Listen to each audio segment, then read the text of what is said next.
안녕하세요 여러분, 욱입니다. 오늘은 삼국지의 메인 이벤트 위초고 세 나라가 모두 맞붙은 대전쟁, 영화로도 만들어져 우리에게 친숙한 적벽대전입니다. 그럼 지체하지 않고 바로 들어가 보시죠.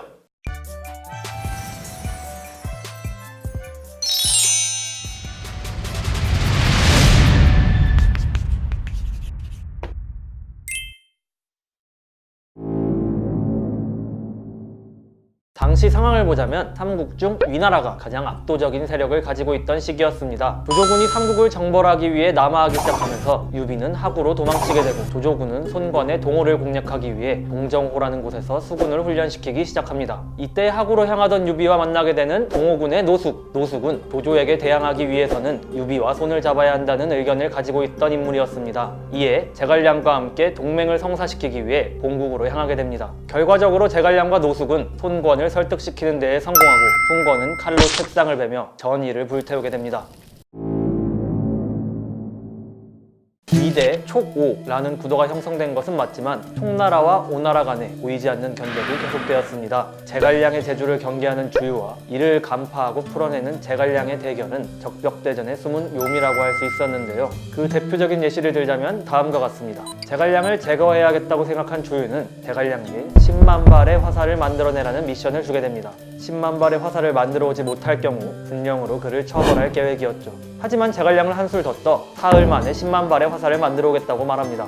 제갈량은 약속한 기일 전날까지 아무것도 하지 않다가 기일 전날 배에 짚을 가득 싣고 조조군의 진영으로 향하게 됩니다. 의심이 많던 조조는 그 배에 접근하지 않고 밤새 화살을 쏘아댔으며, 이때 집더미에 꽂힌 화살의 수가 10만을 넘었다고 하네요. 이처럼 이 둘의 머리싸움은 적벽대전이 끝나고까지 이어집니다. 하지만 결국 최종 승자는 제갈량이 되며 주유는 화병으로 사망하고 맙니다. 북방에서 내려온 조조의 군사들은 남방의 습한 기후와 풍토가 맞지 않는 데다가 배멀미도 심해서 많은 이들이 병에 걸렸습니다. 사정이 그렇게 되자 조조는 모사들을 불러 모아 해결책을 논의했는데요. 그러자 누군가가 크고 작은 배들을 쇠사슬로 한데 묶는 연환계를 내놓습니다. 그러자 사람들이 아무리 뛰어다녀도 배가 흔들리지 않아 평지를 뛰어다니는 듯 했고, 이를 본 조조는 매우 흡족해했습니다. 하지만 이 계책을 내놓은 것은 제갈량의 오랜 친구인 방통이었습니다. 연환계로 배들을 묶어놓을 경우 한 배에 불이 붙기 시작하면 모든 배에 불이 옮겨붙어 화공에 매우 취약했는데요. 방통은 이를 알고 조조에게 연환계를 제시한 후 총나라로 향하게 됩니다. 연환계로 위나라의 모든 배들이 묶여 있으니 위나라의 배에 불만 붙이게 되면 게임은 끝나는 상황이었습니다. 하지만 아무리 의논해도 기발한 방법이 나오지 않자 오나라의 황계가 조조에게 투항하러 가는 척을 해 배를 몰고 가 조조군의 배에 불을 놓겠다고 자청했습니다. 이에 조유는 흔쾌히 승낙했으나 노쇠한 황계를 고육계에 이용하기는 어렵다고 생각했습니다. 하지만 황계는 노익장을 과시하고 적의 신임을 얻기 위해 스스로를 해치는 계책인 고육계에 이용됩니다.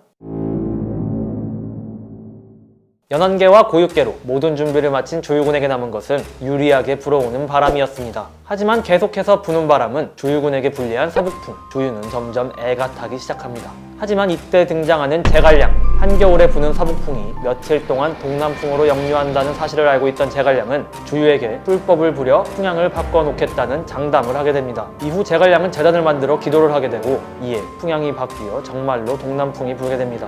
모든 준비를 마친 주유군에게 두려울 것은 없었습니다. 짚을 가득 실은 배를 이끌고 조조군의 진영으로 향하던 황계의 신호를 시작으로 불이 붙은 배들이 조조군의 수군영으로 육박해 들어가기 시작했습니다. 갈수록 세차게 부는 동남풍으로 인해 조조군의 수군영은 삽시간에 불바다가 되었고, 연환계로 모든 배들이 연결되어 있었기 때문에 달아날 수도 없었습니다. 혼이 나간 조조는 해잔병들을 이끌고 작은 길을 따라 허도로 도주하게 됩니다.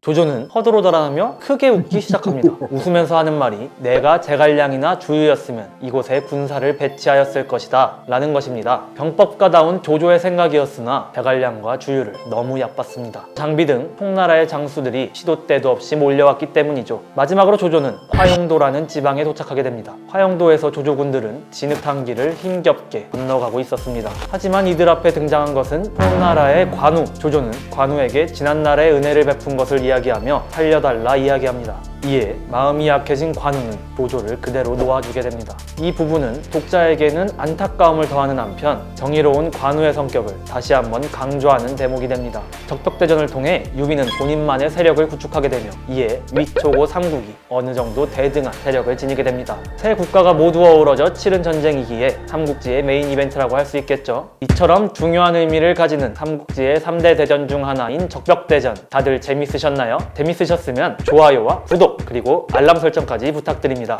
그럼 다음 시간에 만나요. 안녕!